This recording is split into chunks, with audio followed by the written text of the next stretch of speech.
Manaoag Dominican Radio Christmas Countdown. Christmas Countdown. Christmas Countdown. It's 96 days before Christmas.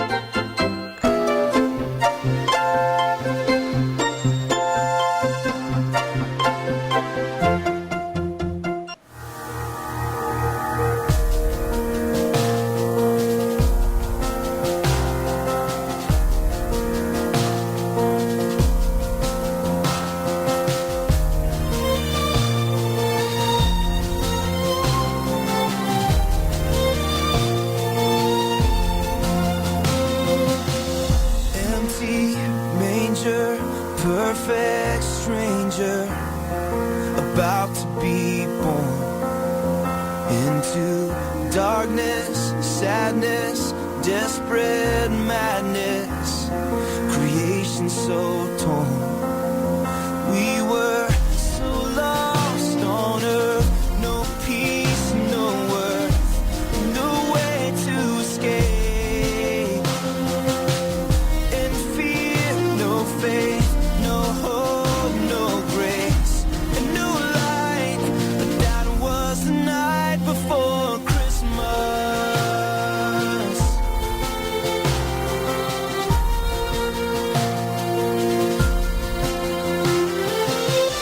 Warm hate, cold sweat, a mother not yet, praying God speed the dawn. She looks to her man, holding her hand. They wonder how long. And the shepherds, wise men, come to find them and bow to a king. One star above, shining on love, so bright it lit up the night before Christmas.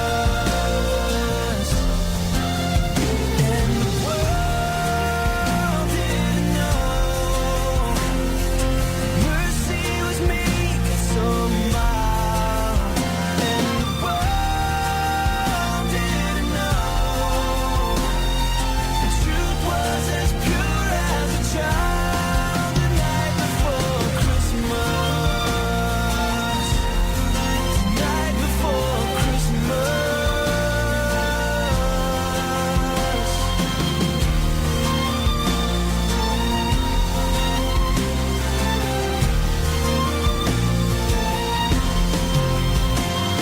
World didn't know redemption was sweet, so strong. And the world didn't know salvation was writing a song. The night before Christmas, the night before Christmas, the night before Christmas.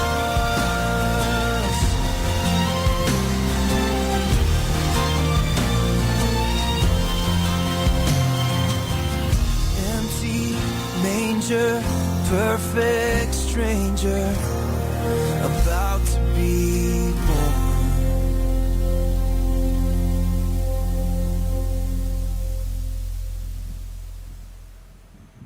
Kasama natin to.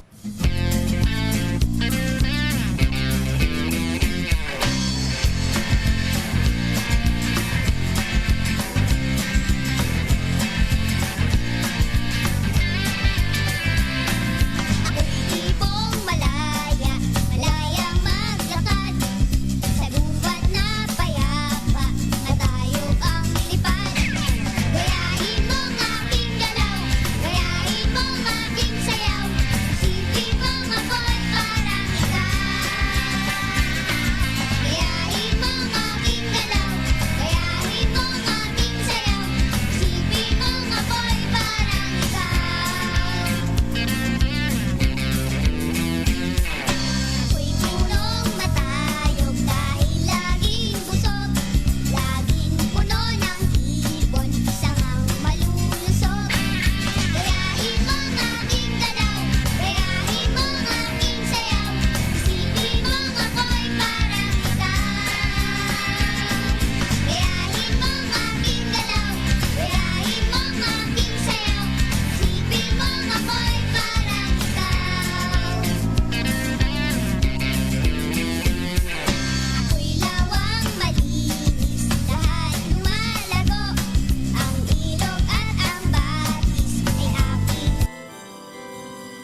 In the name of the Father, and of the Son, and of the Holy Spirit. Amen. The grace of our Lord Jesus Christ, and the love of God, and the communion of the Holy Spirit be with you all. And with your spirit. Good high noon. Good morning, Father. And welcome to the Minor Basilica of Our Lady of the Rosary of Manaoag. Today we celebrate the 25th Sunday in Ordinary Time. God is generous and gives us more than we can ever deserve. In turn, we have to mirror this generosity to others, going beyond the limits of strict justice. When we see the latecomers, our brothers and sisters who turn to God after living a dissolute life, we must encourage them in this struggle to change their ways rather than wish that they be made to pay for their sinful past. Brothers and sisters, as we come together to thank God for the gift of life that we have now, we also come in order to pray, especially for our loved ones, especially those who are sick and those who are suffering. So, my dear friends, as we come to make ourselves worthy of this holy celebration, let us be first reconciled with one another and with our God. As we say, I confess to Almighty God and to you, my brothers and sisters, that I have greatly sinned in my thoughts and in my words, in what I have done, in what I have failed to do, through my fault, through my most grievous fault. Therefore I ask, Blessed Mary, ever Virgin, all the angels and saints, and you, my brothers and sisters, to pray for me to the Lord our God. May Almighty God have mercy on us, forgive us our sins, and bring us to everlasting life. Amen.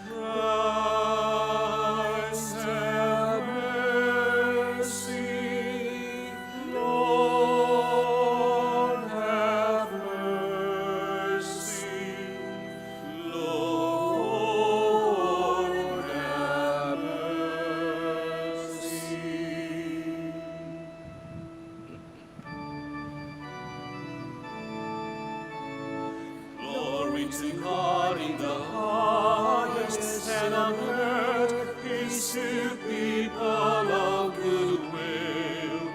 We praise you, we bless you, we adore you, we glorify you. We give you thanks for your great glory, Lord God, heavenly King, O God, Almighty Father.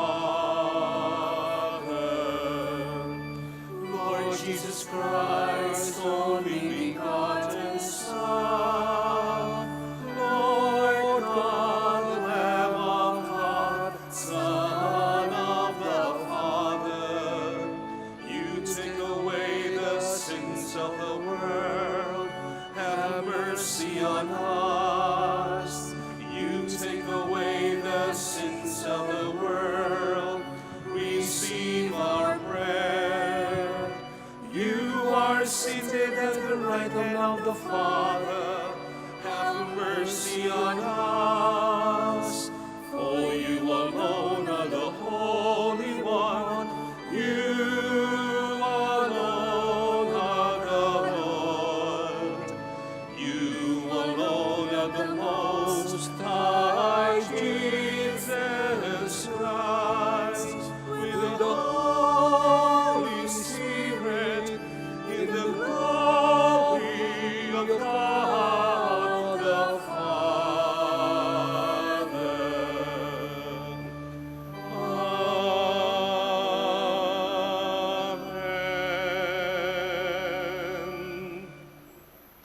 Let us pray.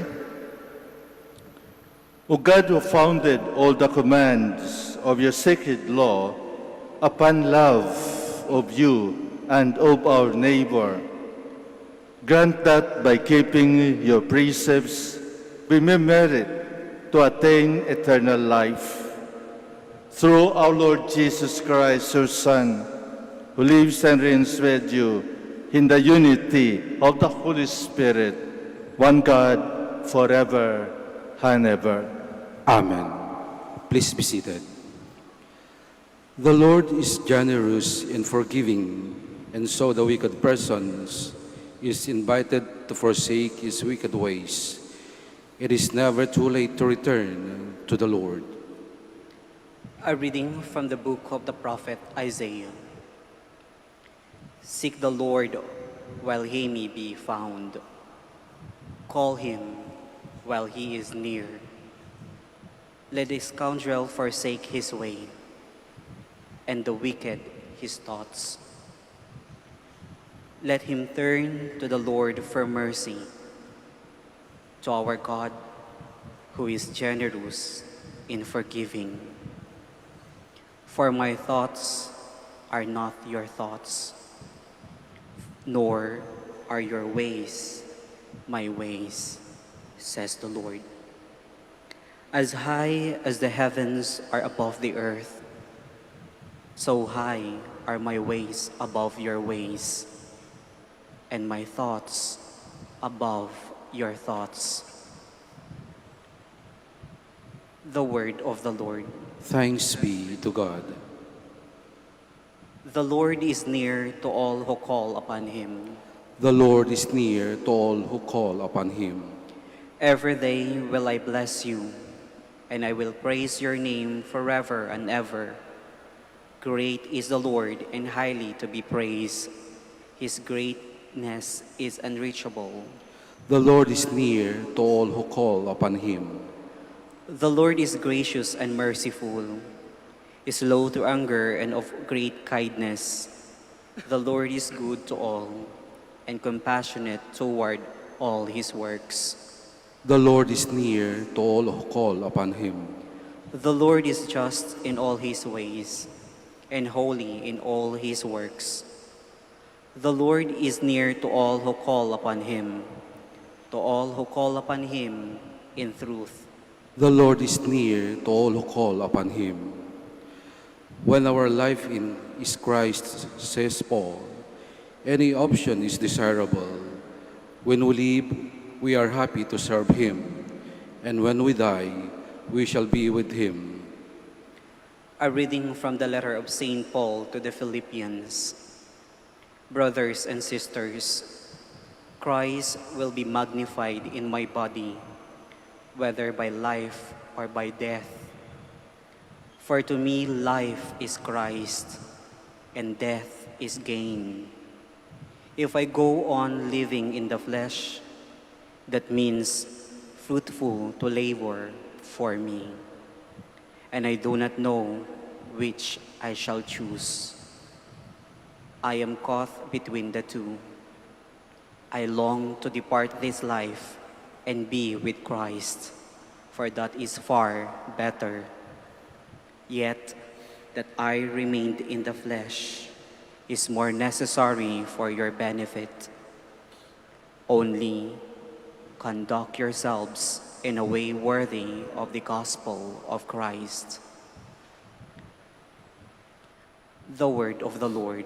Thanks be to God. Please stand.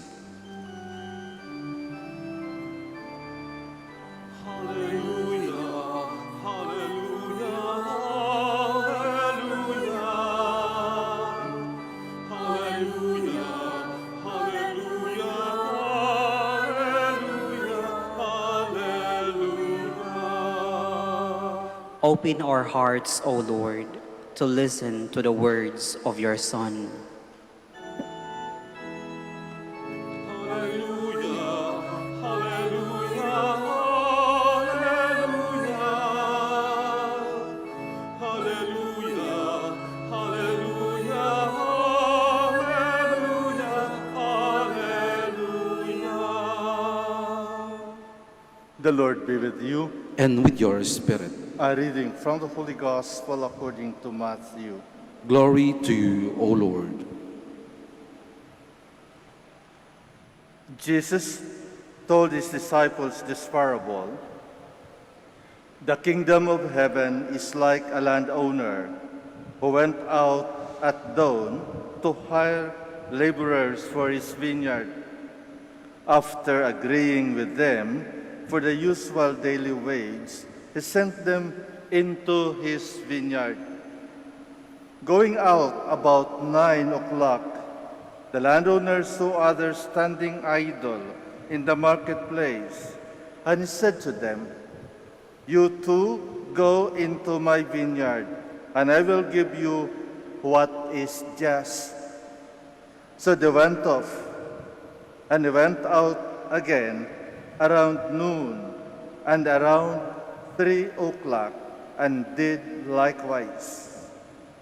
Going out about 5 o'clock, the landowner found others standing around, and he said to them, "Why do you stand here idle all day?" They answered, "Because no one has hired us." He said to them, "You too go into my vineyard." When it was evening, the owner of the vineyard said to his foreman, "Summon the laborers and give them their pay, beginning with the last and ending with the first." When those who had started about 5 o'clock came, each received the usual daily wage. So when the first came, they thought that they would receive more, but each of them also got the usual wage. And on receiving it, they grumbled again, the landowner, saying, "These last ones work only 1 hour, and you have made them equal to us, who bore the day's burden and the heat." He said to one of them in reply, "My friend, I am not cheating you. Did you not agree with me for the usual daily wage? Take what is yours and go. What if I wish to give this last one the same as you? Or am I not free to do as I wish with my own money?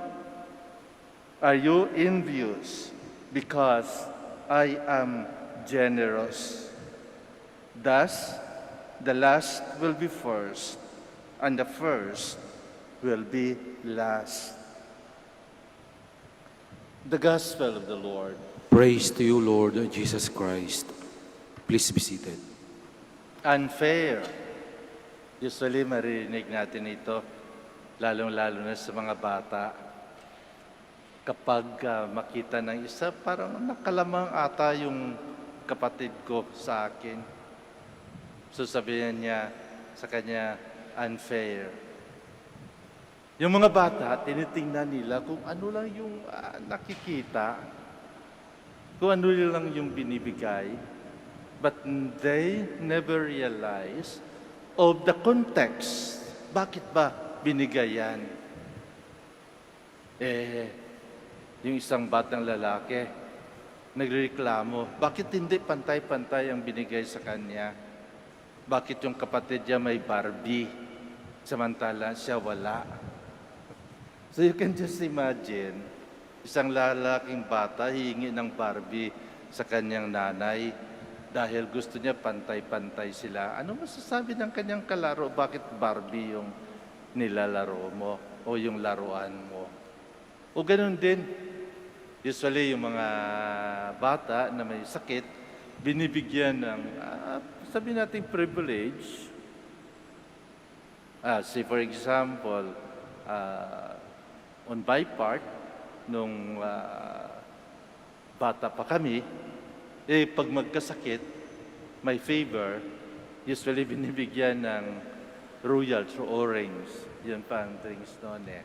Kasi pag sinabing royal, parang may lagnat kami, sakit ka. So naiinggit yung kapatid, sabihin, bakit siya lang may royal? So sabihin ng nanay, dahil may sakit siya. Sabi ng kapatid, gusto ko rin magkasakit. They don't see the context. Hindi nila alam kung anong rason. But they only see what are the external that might be given unequal, not the same. So they say, they accuse, unfair, hindi patas.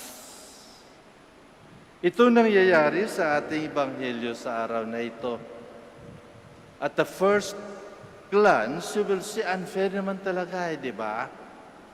Ikaw yung nagtatrabaho, gigising ka ng maaga, mag-travel ka, hanggang makarating ka upang on time ka papasok.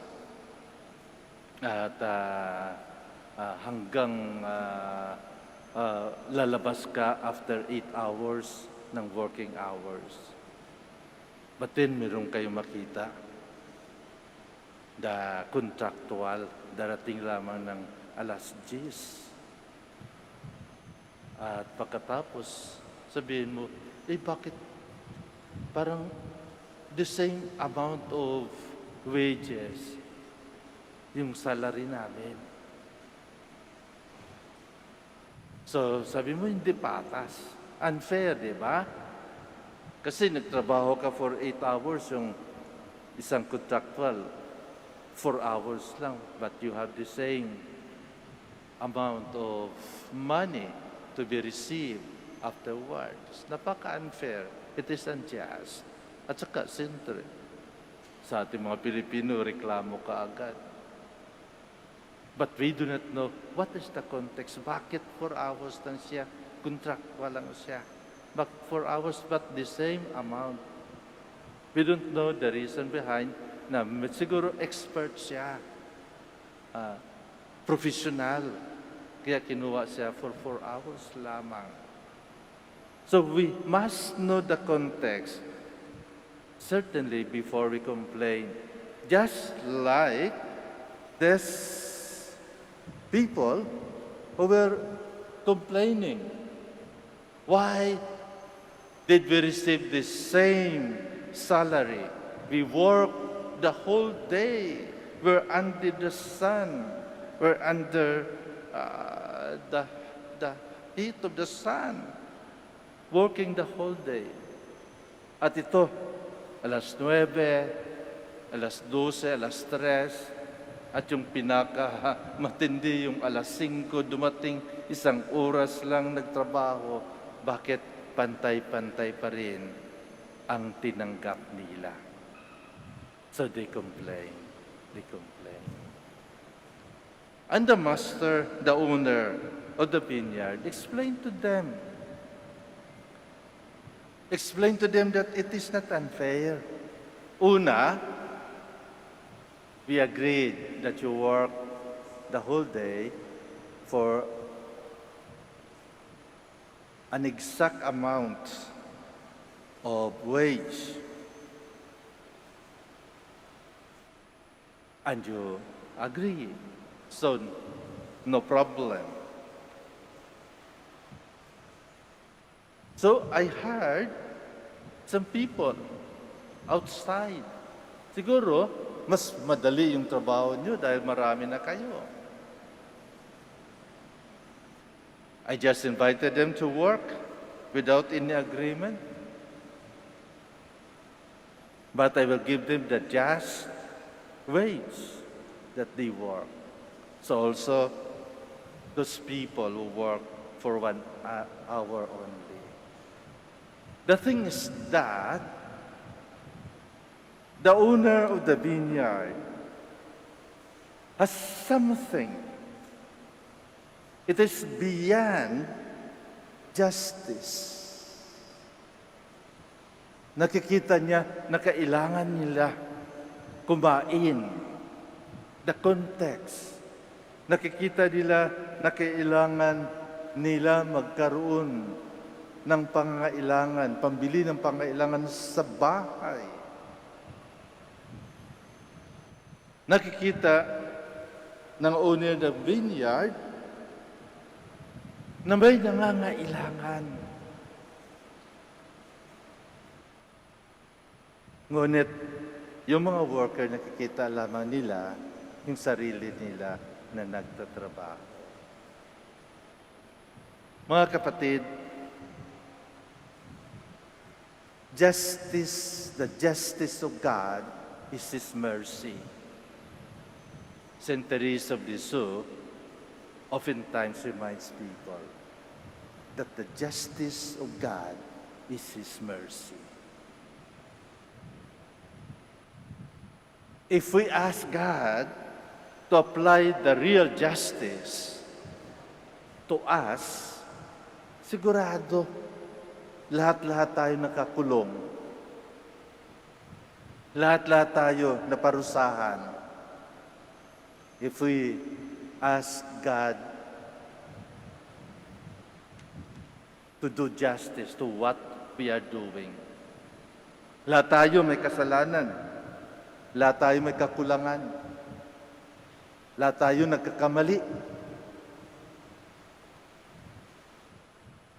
But then, the mercy of God, His loving mercy, His compassion to us, is greater than the justice, than the sins that we have committed. Actually, we are doing injustice sa Diyos. Bakit? Instead na tayong parusahan, ang naparusahan yung kanyang anak na walang kasalasala. Ang namatay ang kanyang anak na walang kasalanan. At ang dahilan, dahil sa pagmamahal sa atin. Ang sumagot ng ating kasalanan ay ang kanyang anak. Ang kanyang anak. Did God complain? Unfair? Bakit yung anak ko yung magdurusa sa kasalanan ng mundo, sa kasalanan ng tao? Hindi ba? Hindi ba ganon? So my dear friends, ang awa ng Diyos ang nabigay sa atin ng buhay. Ang awa ng Diyos ang nagbigay ng pagkakataon sa atin dito sa mundo na hanggang ngayon tayo ay buhay. Dahil sa panahon ng pandemic na ito, kung tanungin natin ang Diyos, bakit hindi pantay-pantay ang may COVID? Siguro, sasabihin ng Diyos, gusto mo magkaroon din ng COVID upang pantay-pantay? Siguro nagkaroon sila ng COVID because they do not follow. They are disobedient. They don't follow the protocols. Gusto mo rin yun upang maging pantay? So, huwag ka rin kumunod. But no.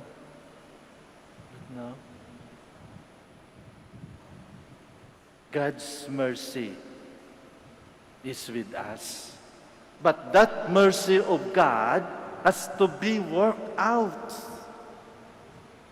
Yung mercy ng Diyos hindi dole out.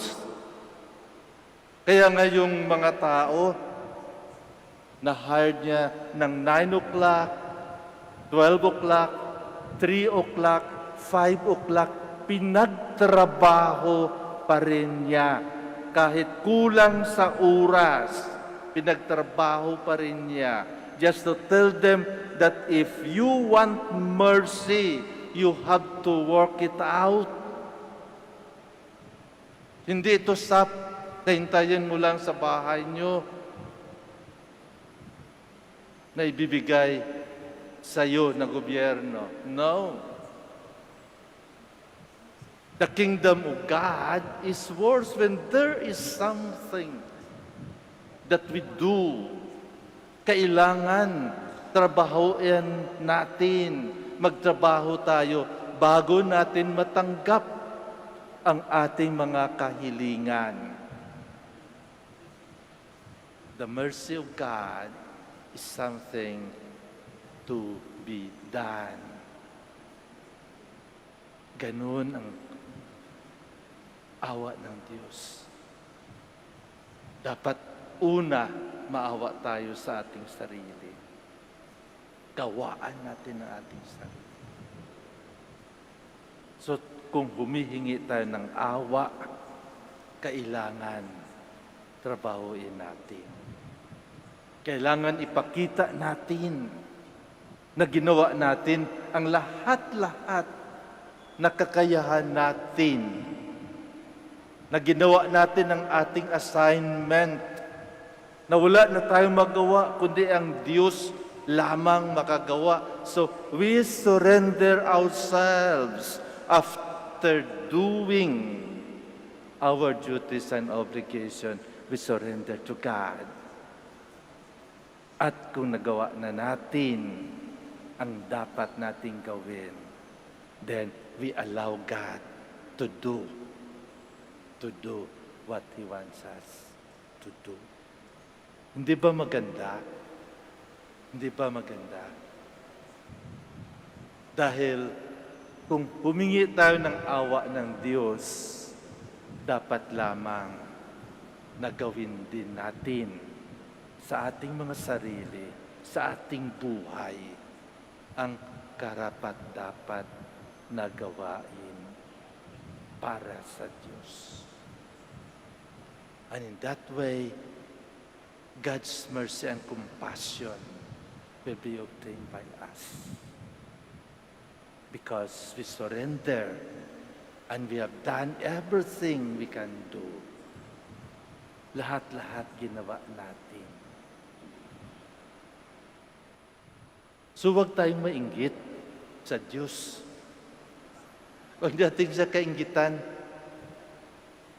Kung sa paningin natin, hindi pantay-pantay ang ating buhay dito sa mundo. Huwag natin kainggitan ng Diyos. Say, in our first reading, the prophet Isaiah is telling us, "For my thoughts are not your thoughts, nor are your ways my ways, says the Lord." Iba ang plano ng Diyos. Iba ang plano ng Diyos sa plano ng tao. Iba ang awa ng Diyos sa awa ng tao. Dahil kapag iniwan natin sa tao ang awa, ang tao kuminsan ay walang awa. Ang tao ay na mas lalong kawawa kung ibigay natin sa tao ang hustisya. But then, it is not with God. Because, as I have said,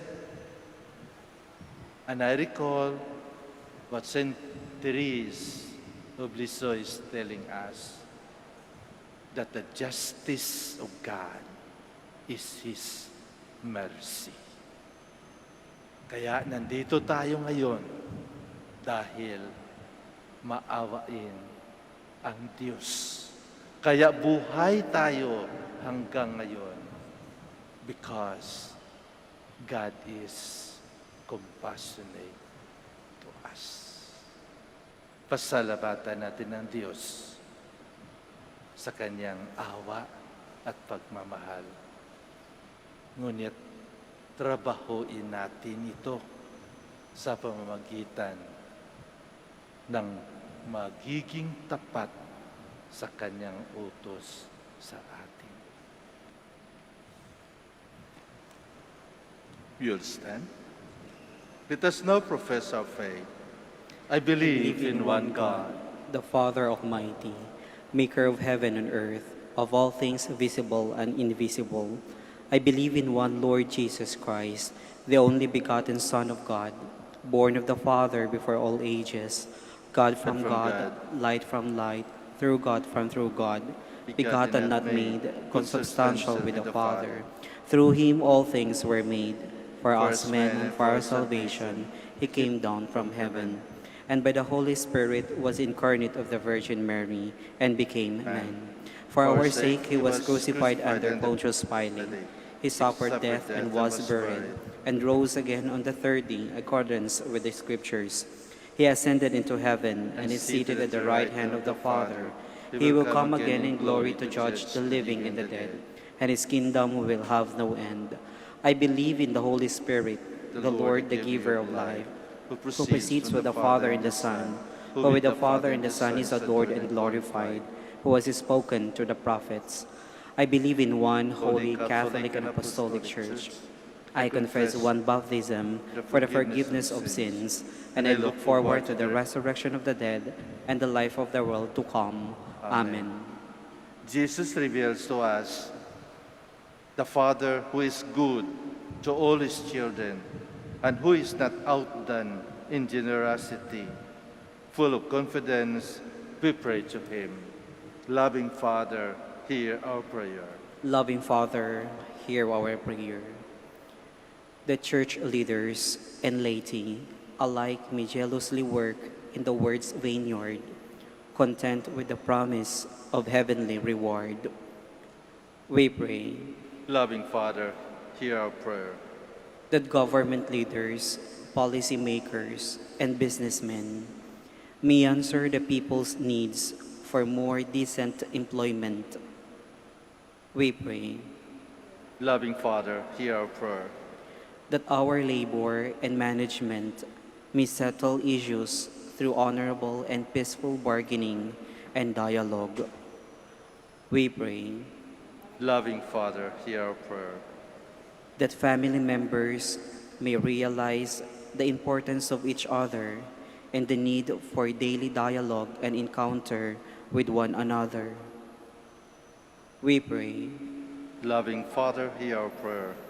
That those who have died may see God's eternal embrace of peace and lead them to the everlasting life. We pray. Loving Father, hear our prayer.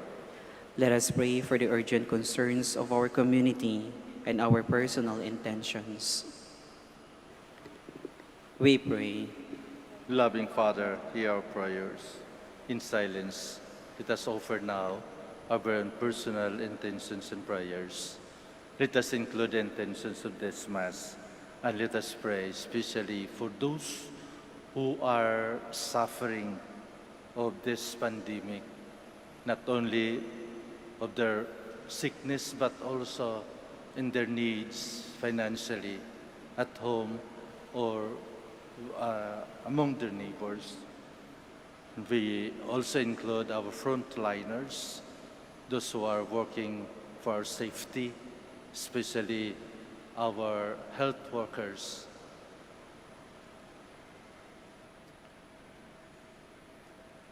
Father, may your providence not lead us to self-righteousness and selfishness, but to selfless love for all. Make us generous like you, that we may live fully and bring others to life. Amen. Please be seated.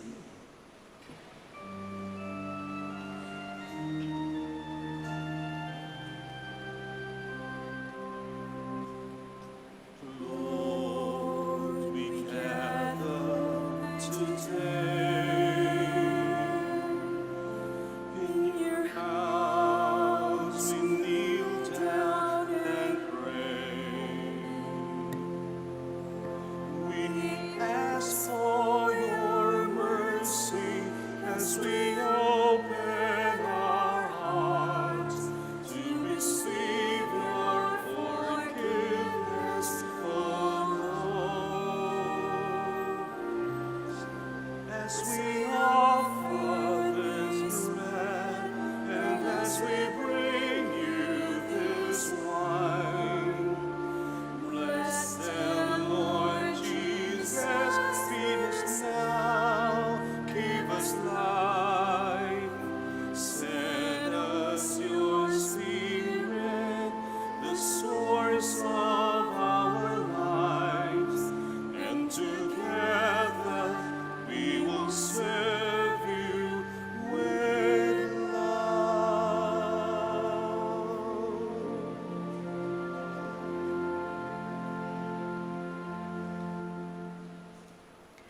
Please stand.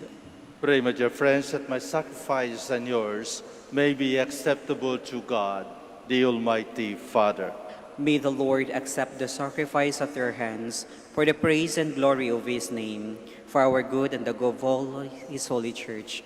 Receive with favor, O Lord, we pray, the offerings of your people, that what they profess with devotion and faith may be theirs through these heavenly mysteries.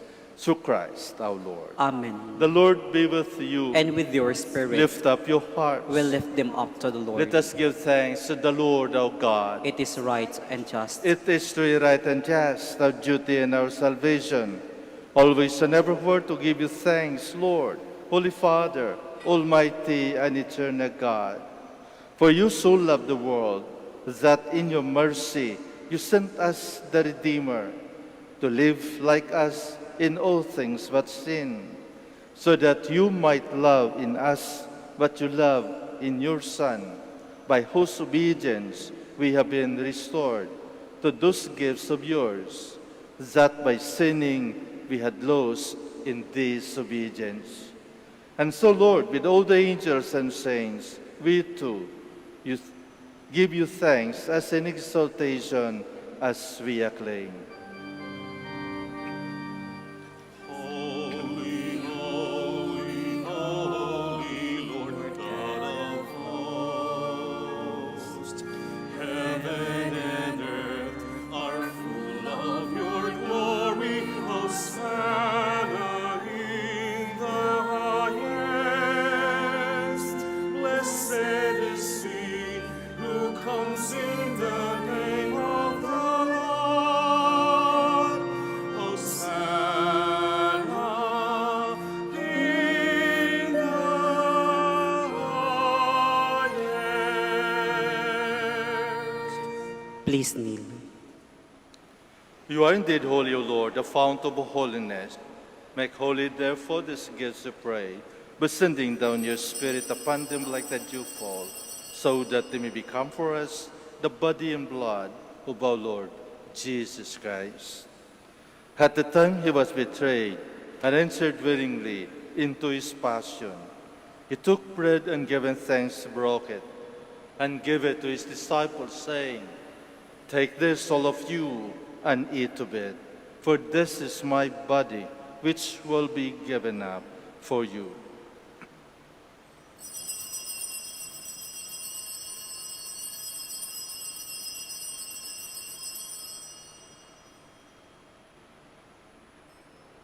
In a similar way, when supper was ended, he took the chalice, and once more giving thanks, he gave it to his disciples, saying, "Take this, all of you, and drink from it. For this is the chalice of my blood, the blood of the new and eternal covenant, which will be poured out for you and for many for the forgiveness of sins. Do this in memory of me."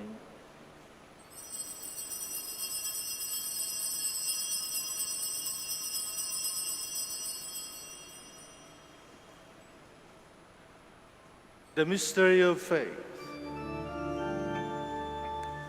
When we eat this bread and drink this cup, we proclaim your death, Lord, until you come again. Therefore, as we celebrate the memorial of his death and resurrection, we offer you, Lord, the bread of life and the chalice of salvation, giving thanks that you have held us worthy to be in your presence and minister to you. Humbly we pray that partaking of the body and blood of Christ, we might be gathered into one by the Holy Spirit. Remember, Lord, your church spread throughout the world, and bring her to the fullness of charity, together with Francis our Pope and Socrates our Archbishop, Fidelis his assistant, the religious, and all the clergy. Remember also our brothers and sisters who have fallen asleep in the hope of the resurrection, and all who have died in your mercy. Welcome them into the light of your face. Have mercy on us all, we pray, that with the Blessed Virgin Mary, Mother of God, with Blessed Joseph, her spouse, with the blessed apostles, with our Father Saint Dominic, and all the saints who have pleased you throughout the ages, we may merit to be co-heirs to eternal life, and we praise and glorify you through your Son, Jesus Christ. Through him, and with him, and in him, O God, Almighty Father, in the unity of the Holy Spirit, all glory and honor is yours forever and ever. Amen, amen, amen. Please stand. At the Savior's command and formed by divine teaching, we dare to say,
deliver us, Lord, we pray, from every evil. Graciously grant peace in our days, that by the help of your mercy we might be always free from sin and safe from all distress, as we await the blessed hope and the coming of our Savior, Jesus Christ. For the kingdom, the power, and the glory are yours, now and forever. Lord Jesus Christ, you said to your apostles, "Peace I leave you, my peace I give you." Look not on our sins, but on the faith of your church, and graciously grant our peace and unity in accordance with your will, who live and reign forever and ever. Amen. The peace of the Lord be with you always. And with your spirit. Let us offer each other the sign of peace. Peace be with you.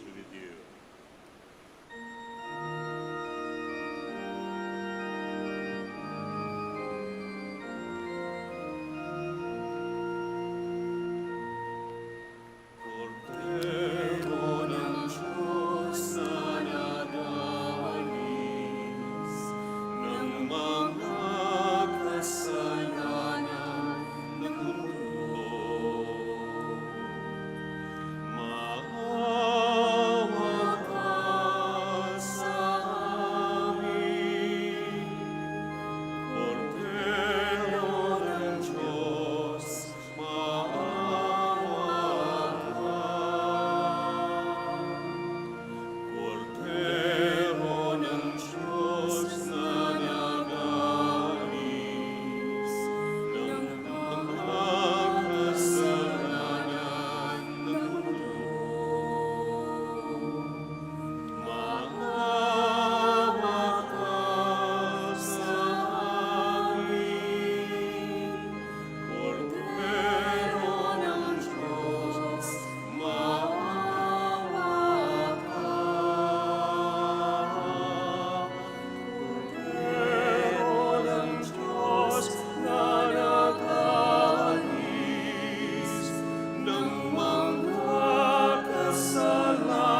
Please kneel.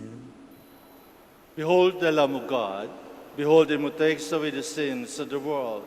Blessed are those called to the supper of the Lamb. Lord, I am not worthy that you should enter under my roof, but only say the word, and my soul shall be healed.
Let us pray. Please stand.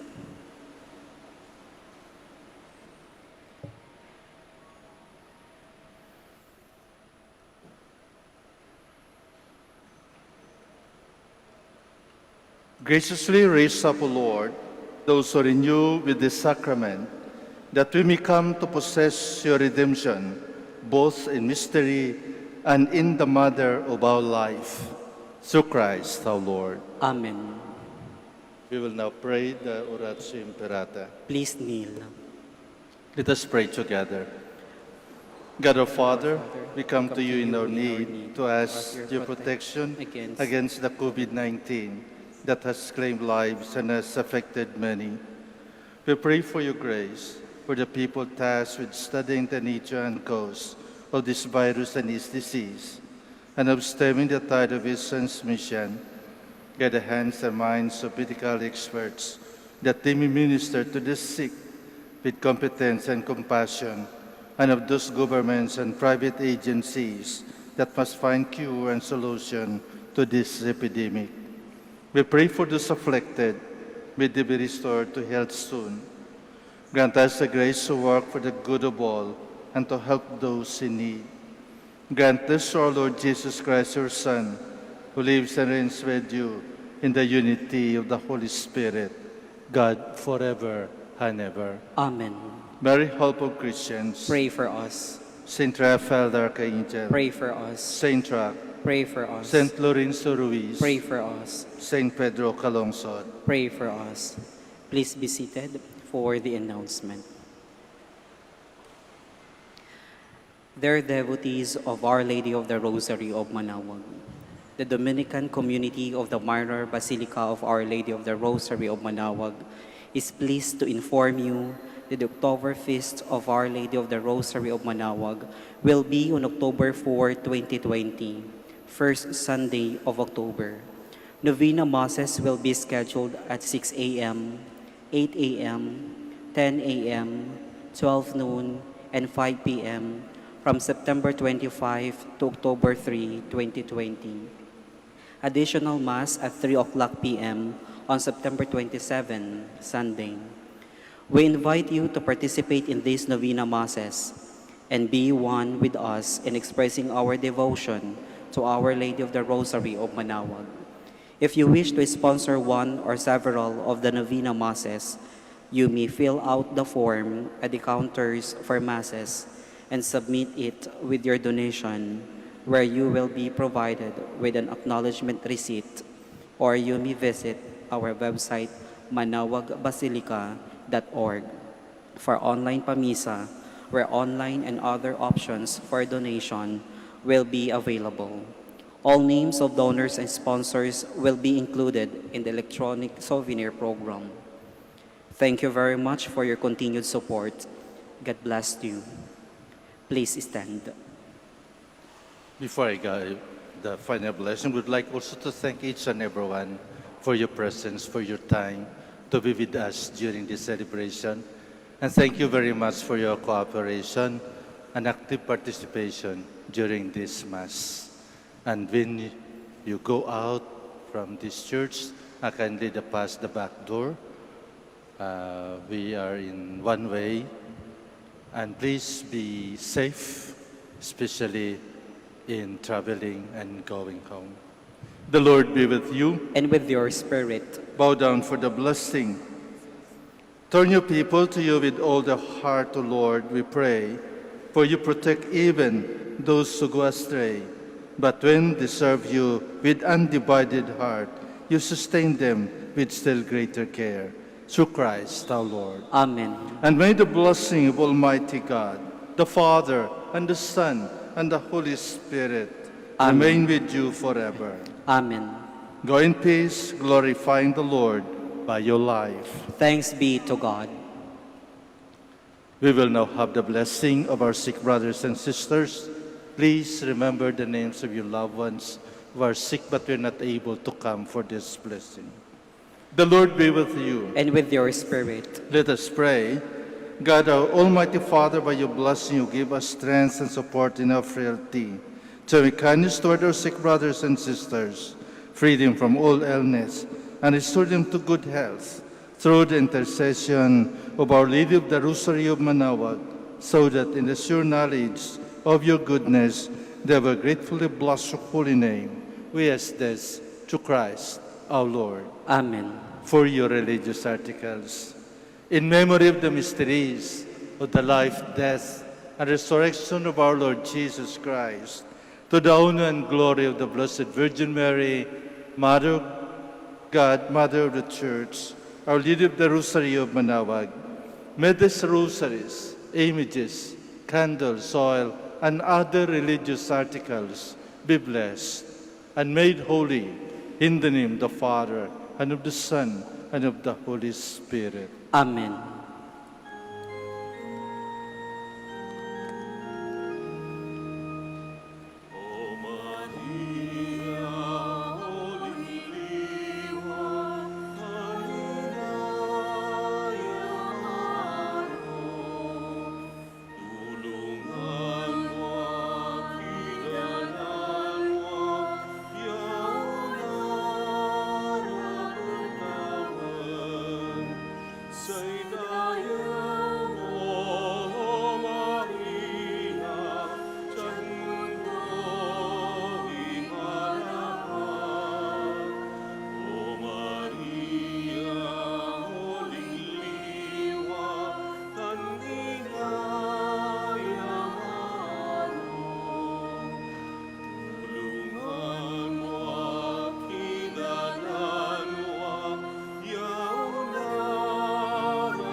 A coronavirus prayer. In the name of the Father, and of the Son, and of the Holy Spirit. Amen. Lord Jesus Christ, you traveled through towns and villages, curing every disease and illness. At your command, the sick were made well. Come to our aid now, in the midst of the